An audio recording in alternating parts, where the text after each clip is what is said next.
Today I'm going to share my review about the Pixly app. Unfortunately, this is not a positive one, because reviews for Pixly are overwhelmingly negative, with many users calling it a scam.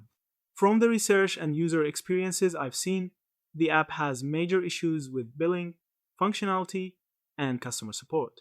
Let's start with the common complaints. Many users report being charged multiple times for a single purchase, or worse, being charged for services they never received.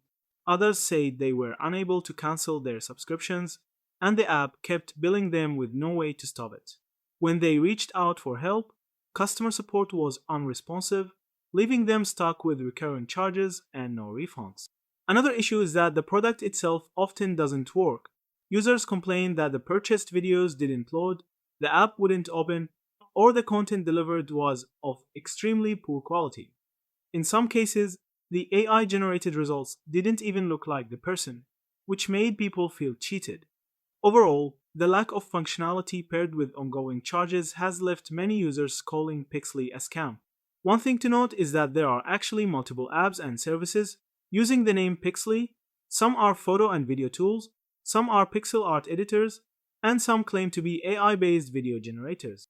This confusion may explain why some reviews differ, but the majority refer to the Pixly app that takes payments without delivering the advertised service. If you've been a victim, there are a few steps you can take. Dispute the charges with your bank or credit card provider. Try contacting support even if it's difficult. And report the app to the Apple App Store or Google Play so others don't fall into the same trap.